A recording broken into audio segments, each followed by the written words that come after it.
Assalamualaikum warahmatullahi wabarakatuh.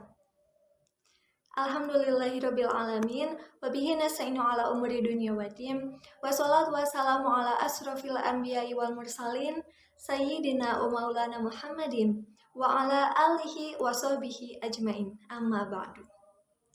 The Honorable Dr. Dedi Sulaiman M. Hum is a lecturer in the English Morphology course.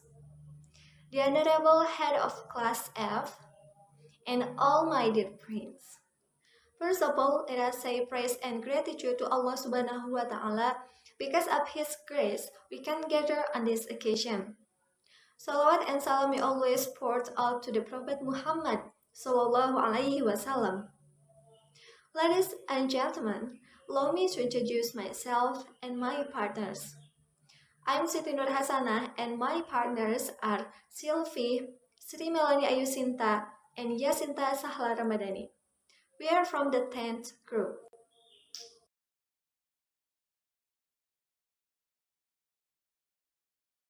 There will be two contents that will be discussed. The first is iconic traditional names of diseases in Sundanese. They will be presented by Silvih and Sri Melani Yasinta. And the second content is relation between the form of language and the reality referred to. They will be presented by Yasinta Sahla Ramadani. The word icon comes from Latin words icon, which means an idol, statue, or image that bears likeness to an object. The word icon is a semiotic term to denote a type of sign whose signifier is related to the object referred to by virtue of similarity.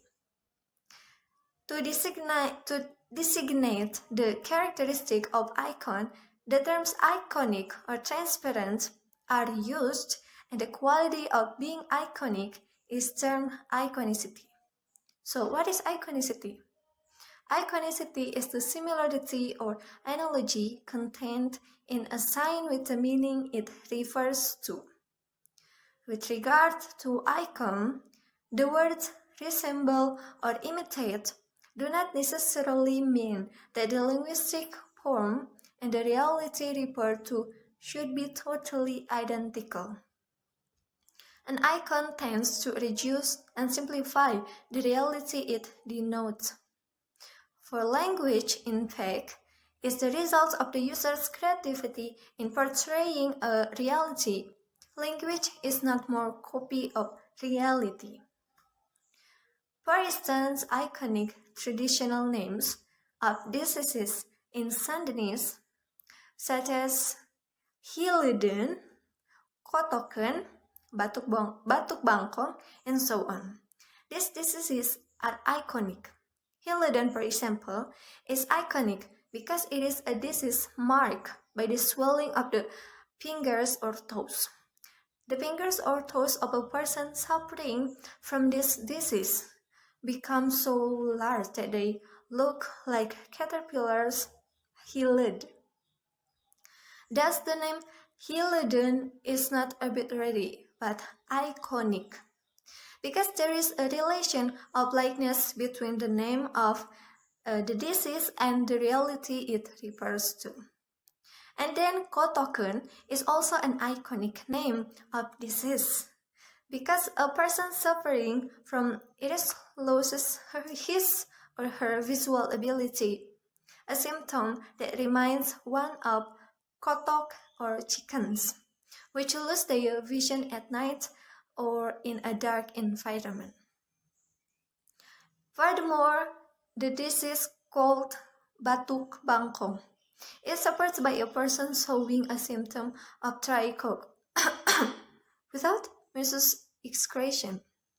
The sound of dry cough is to Sundanese people similar to the croak or a frog, and therefore the name Batuk Bangkong is iconic.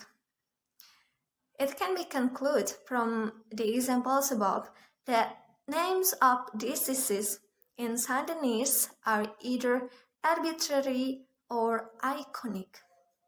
This is an interesting linguistic phenomenon to observe. For a more detailed explanation, let's listen to the explanations of my partners.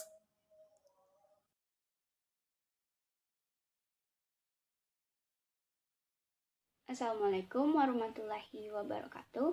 Hello everyone, my name is Silvih, and in this video I will try to explain about the traditional names of disease icon in Sundanese language with affix word construction. As previously mentioned, not all disease names in Sundanese are iconic, such as Belek, Buduk, Bunhak, and so on. These are all confession-based and thus arbitrary names. By contrast, the name of disease to be discussed in this following section have certain characteristics of iconicity. And in this video, here the list of the name of disease in Sundanese that have become icons because of the word that are affixes to their contraction. Before we move, do you know what the affixes are? Affixes words are words that have undergone an affixation process, which are usually attached to suffixes. Okay, let's start with the first one is botolan.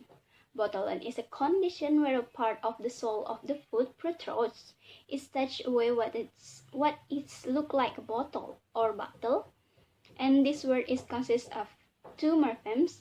The first morpheme is bottle, such as as a basic morpheme, and the second is suffix n. The suffix n is similar or resembling a bottle, and the term is used by Sundanese people. And because of the resemblance between the expression used and the reality it represents, the name botolan is iconic, and the same goes for the name of the following disease. The second one is Hiliden or Paransia, or Penjournes alternate infection, which is characteristic by swelling that looks like a large caterpillar or hilid. This word is also consists of two morphemes, namely hilid as a root word and the suffix n.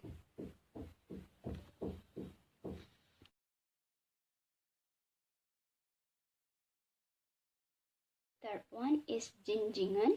Jinjingan refers to pain in the wrist, which usually occurs after someone lifts or carries heavy objects with his hands, which consists of the basic morphemes. Jinjing means to carry and suffix n, which means like. So jinjingan for the Sundanese people means pain as felt in the wrist after lifting or carrying heavy objects. And the fourth one is Kangen is a condition known as ingrown toenail. It occurs when the nail cuts into the flesh around it, parantium, or beneath it, nail bed, and causes the toe to swell and look like a snail.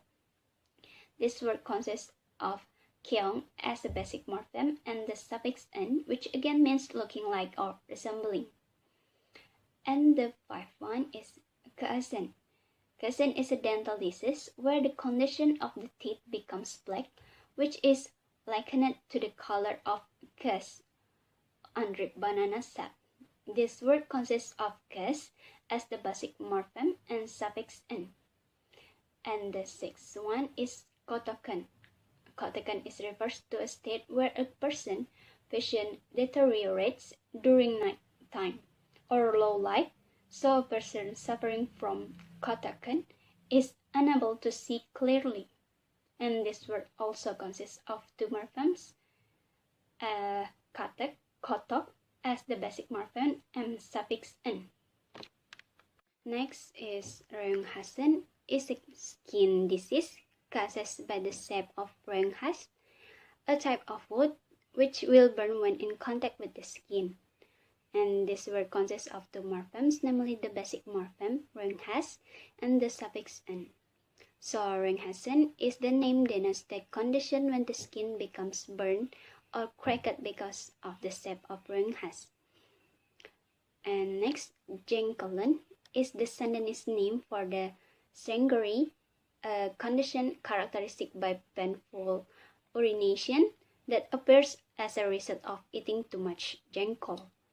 The word jengkelan is combination of basic morphemes jengkel and the suffix n, which in this case means causes by.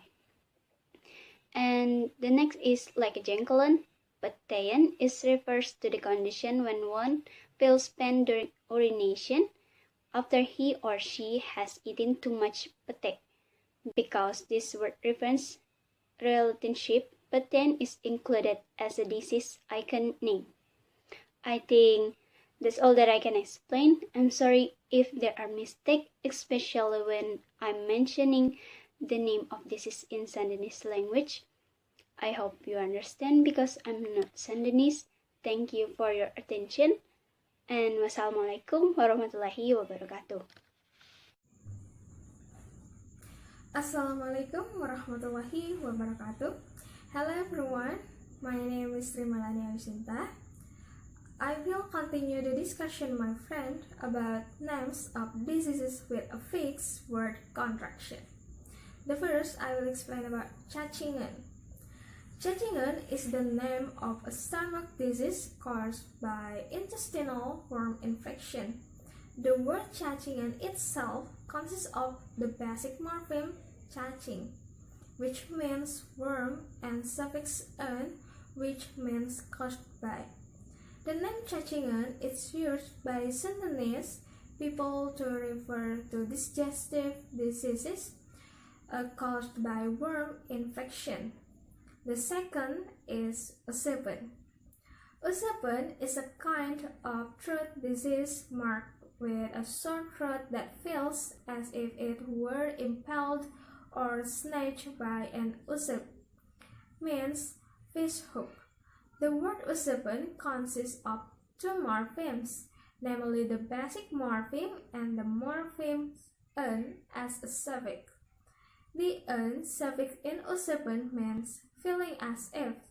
Sundanese people use this word to denote a type of throat disease characterized by difficulty swallowing and sore throat like being stabbed or caught in a fish hook. Okay, well, based on the previous explanation and what I explained just now, it can be concluded that several traditional names of diseases in Sundanese have become icons. And these icon names all have characteristics, such as each name consisting of a morpheme, namely a basic morpheme and the suffix "an." Reference of reality is denoted by the base morpheme. The suffix "an" means like, resembling, feeling as if, or caused by.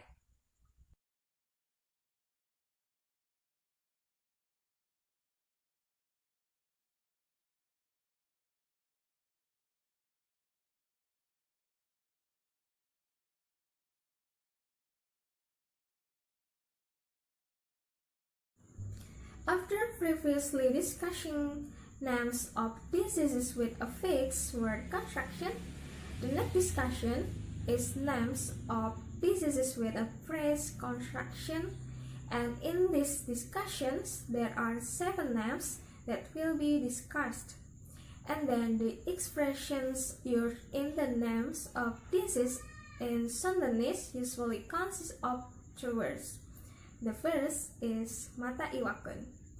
Mata iwakan refers to a callus of dead skin that harden occurs on foot sole. It looks like a pimple, but in the middle of mata iwakan there is usually a small clavus that is hard and looks like a mata iwak.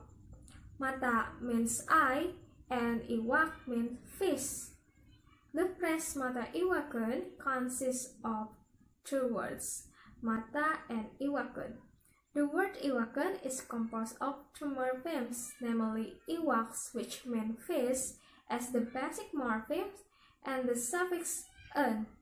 The suffix "an" in iwakan means like or similar to. The phrase mata iwakan is used by Sundanese people to name a hardened area on foot or to which center is a small but hard part that looks like a fish eye. And then the next is batuk bangkong. Batuk bangkong is the name in Sundanese for a kind of batuk cough. such as dry, empty cough and accompanied by mucus secretion.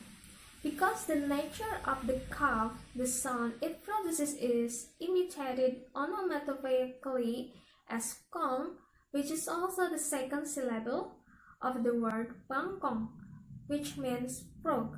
Indeed, in the ears of the Sundanese, that kind of coughing sound is similar to the croaking frog. The phrase batuk bangkong consists of two words, namely batuk, which means cough, and bangkong means frog. The third is batuk gangsa. Batuk gangsa is a type of dry cough that doesn't produce mucus. This gangsa cough is used by the Sundanese to refer to a type of dry cough that is not accompanied by phlegm and produces a slightly hoarse and submerged sounds like the sound of a goose. And then there is suku gajaheun. Suku gajaheun is used to describe a person whose feet are wider than average because they often walk up and down the hill barefoot, and this happens from an early age. The phrase suku gajaheun consists of two words, namely suku, which means foot, and gajaheun. The word gajaheun itself consists of two morphemes, namely gajah is elephant, and the suffix "an," which means like or resembling. The next is lehomonyeten. Lehomonyeten is a name that indicates one of the symptoms of influenza is a cold, a condition in which thin mucus like a monkey flows out through the nose. The phrase lehomonyeten consists of two words, namely leho, which means slime, and monyeten. The word monyeten itself consists of the word monyet, which means monkey, and the suffix en, which means like. The next is hapur kembang. Hapur kembang or tinea versicolor is a skin disease caused by a fungus. This disease is characterized by a white pattern like a kembang or flowers. The phrase hapur kembang consists of two words, namely hapur, which means tinea versicolor, and kembang, which means flower. This name is used by the Sundanese people to indicate tinea versicolor. And then there is hapur besi. Hapur besi is also like hapur kembang, which is a type of skin disease, but the difference lies in the color. Hapur kembang is white, while the hapur besi is black, like iron that appears on the skin. Hapur besi consists of two words, namely hapur, which means tinea versicolor, and besi, which means iron. Maybe that's all for my explanation.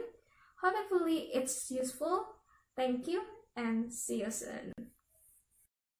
Hi guys, I am Yasinta Ramadani, and now I will explain about bisul banyer. So, bisul banyer is a type of abscess that is characterized by the appearance of a small, red, and painful swelling on the skin. It named so because the size of its core is small and looks like banyer. Banyer means rice that has been ground into fine grains. The phrase bisul banyer consists of two words. Bisul means abscess and banyer means ground rice. The phrase is used to denote a type of abscess of which core looks like a grain of finely ground rice. There is relation of likeness between the phrase and the reality it represents.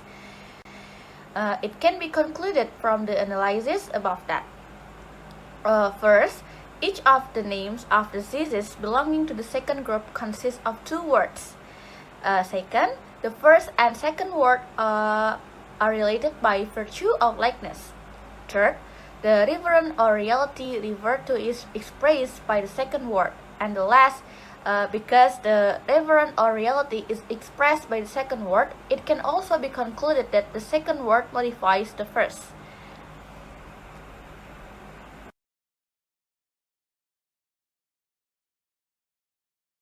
Okay, now I will explain about relation between the form of language and the reality referred to. So, as mentioned earlier, the names of diseases listed above are all iconic because a relation exists between the form of language used and the reality referred to. The types of relation can be classified as follows. 1. Relation of resemblance of shape. 2. Relation of resemblance of symptom or condition. 3. Relation of resemblance of sound. 4. Relation of resemblance of color, and the last is relation of causality. Now I will explain about relation of resemblance of shape. The names of diseases showing a relation of resemblance of shape between the form of language and the reality referred to are botolen, hileden, etc. The form of the names and the reality they each refer to are related by virtue of resemblance of shape. The physical appearance that characterizes each of these diseases is represented by the second word. For example, botolen is marked by the protrusion of muscle on foot sole, and the protruding muscle has a shape that resembles a bottle or bottle. 2. Relation of resemblance of symptom or condition. The names of diseases that bear a relation between their form and the reality they refer to are jingjingen and usepen. They are names of diseases whose form and reality represented are related by virtue of similarity of symptom or condition. The symptom of each of these are similar to the concept represented by the second word of the phrase. Jingjingen, for example, is a disease characterized by pain that feels as if one had been carrying a heavy object with his or her hand. Number 3 is relation of resemblance of sound. Names of disease that are related to the reality represented by virtue of similarity of sound are batuk bangkong and batuk gangsa. For example, batuk bangkong is a type of dry, empty cough that is not accompanied by extraction of mucus. Its loud sound is similar to the croaking of a frog. Number 4 is relation of resemblance of color. The names of diseases which shows a relation of similarity of color between the form and the reality represented are keusen, hapur kembang, and hapur besi. The color suggested by the second word of each of these names of diseases is iconic to the color displayed by the physical appearance of the disease referred to. For example, hapur kembang means tinea versicolor in English. This skin disease is characterized by the appearance on the skin of white patterns that look like kembang or flowers. And the last is relation of causality. The names of diseases that have a relation of causality with the reality represented are Renghasen, Jengkolen, Puteyen, and Cacingan. These diseases are caused by the object referred to by the basic morpheme of their name. For example, Renghasen is a condition when the skin comes into contact with the sap of Renghas. Is a type of wood and becomes burned or cracked because of it. From the great and clear explanations of my colleagues, I conclude that Sundanese names of diseases generally refer to conditions traditionally regarded as diseases by Sundanese people. They are mostly diseases related to skin, eye, throat, stomach, or lips. Names of diseases recognized by the modern medical science, such as cardiac disease, hypertension, and cancer, are usually referred to by their Indonesian names. Names of diseases in Sundanese are either arbitrary or iconic. Naming of diseases is generally arbitrary because there is no relations between the form of the name and the reality referred to. Also, there are a number of names indicating the existence of relation between the names and the reality they refer to. Such naming is iconic. This study resulted in the following conclusions. Based on their construction, iconic names of diseases in Sundanese take the form of either affixed words or phrases. Iconic names of diseases with affixed word construction are characterized by the following features. The first is each name of disease consists of two morphemes.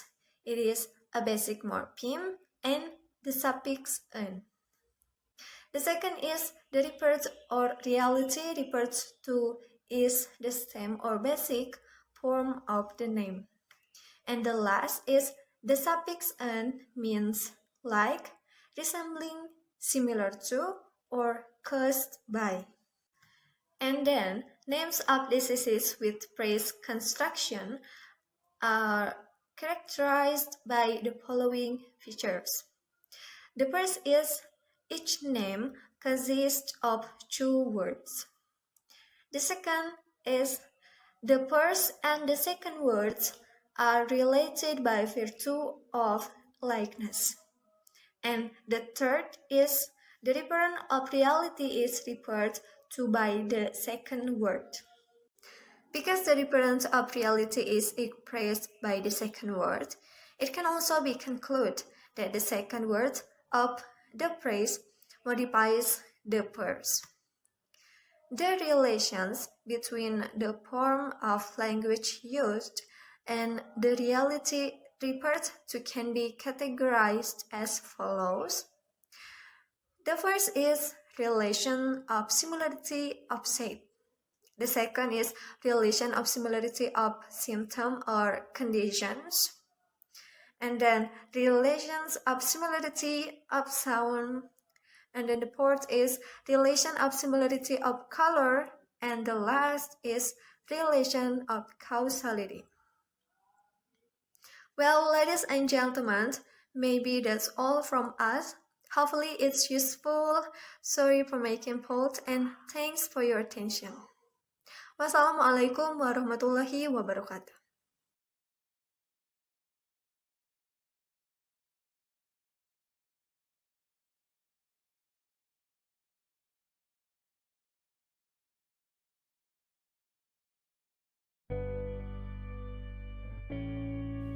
So many words are difficult to say. It's really to mean it me. But I'm tired honestly. Can I try more?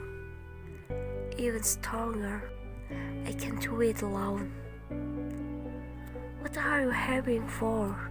This is your life. You are good at imagining, right? If something goes wrong, according to your plan, imagine and assume everything is fine. Keep smiling. Do good with sincerity. Keep trying hard and don't be bored. Don't be arrogant about your plan. Not everybody will care about you. Nobody will even really care about your problems. I'm sure you are good at it, right? Please, remember, don't be arrogant about your pain. You can do it. Yeah, you can do it. At least, yourself. Happiness means your name. Don't assume you're unhappy. Happy is a choice, right? Like quotes from your social media timeline. That's right. You can choose to be happy or mourn for it. But If one day you don't feel that way, at least keep showing the meaning of your name. Make people happy, usable, and not hassle.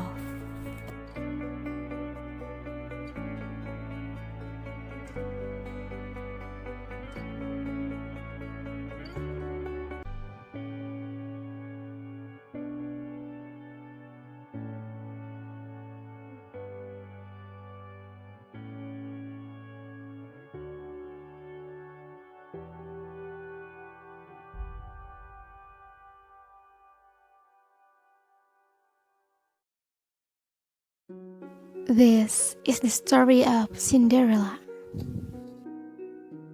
Once upon a time, there was a happy couple with a daughter that they loved very much. They lived in a beautiful manner with many wonderful things. They were kind people, especially the daughter, who loved to play with the mice and pigeons that live in the garden. One day, the girl's mother became very sick, and the daughter and husband worried that she would not recover. And unfortunately, not long after, the mother passed away. A few years passed, and the father decided to marry a second time.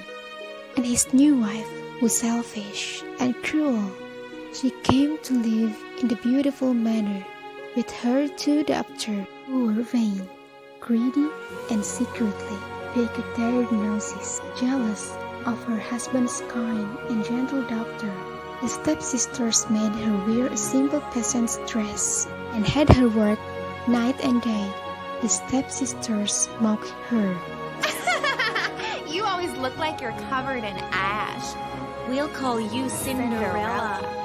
One morning, an invitation arrived from the palace. The king announced that he would be holding a ball for his son, the prince, to find a wife. The king invited every maiden to attend the grand ball, hoping that his son would find someone to love. The stepsisters were very excited by the possibility of becoming the prince's bride. They ordered Cinderella to make them the most beautiful at the ball. Once the stepsisters were ready for the ball, Cinderella gathered up the courage to ask her stepmother. As well, the stepmother's eyes sparkled and she looked at her and replied that she had to clean the kitchen, sweep and move the floors and dust the bedroom. These chores would take one person a week to complete. As she sat in the kitchen, surrounded by dirty pots and pans, Cinderella despaired. House mice and curtain pigeons heard her crying for help and came running to her rescue. They helped Cinderella scrub and dust the manor until it sparkled. Cinderella begged to her stepmother and asked again, "Can I go to the ball now?" The stepmother looked down at Cinderella and laughed. Why, you're filthy, Cinderella. You can't go to the ball dressed like that. The prince won't want dirt all over his ballroom. The evil stepmother left for the ball with the stepsisters. Cinderella was alone in the manor with the mice and pigeons, who were her only friends. Cinderella ran to the garden and wept. The pigeons and the mice felt very sorry for her. Then, a rustling sound came from the bushes. Old woman embraced and approached Cinderella, and she said that she is her godmother. Cinderella looked up and saw the kind face of her fairy godmother. With a wave of her hand, the fairy godmother transformed Cinderella's simple dress into a beautiful gown with glass slippers fit for a queen. Wondered Cinderella, with the flicker wand, the fairy godmother transformed a pumpkin into a golden carriage and the nearby mice into the horses and the rat into the coachman. Warned the fairy godmother, Cinderella promised to come home before midnight and left for the ball.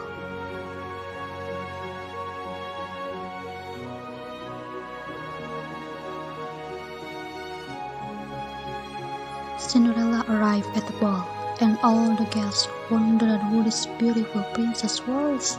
The prince couldn't take his eyes off her, and he danced all night. She was having such a wonderful time with the prince. That she completely forgot that midnight was coming. Suddenly, the palace clock began to strike.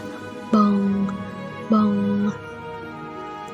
She cried, the prince running after her. In her haste, she lost one of her glass slippers. Desperate to find out who the mystery princess was, the prince declared,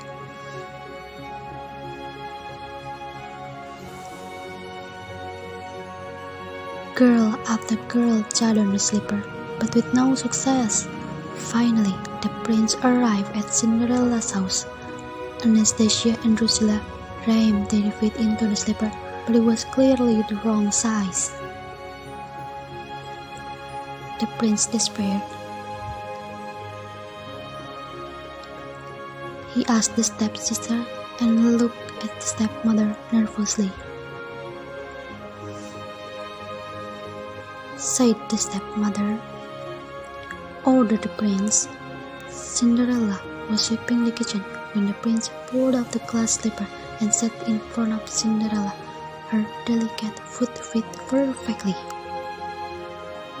announced the prince, lifting Cinderella into the air.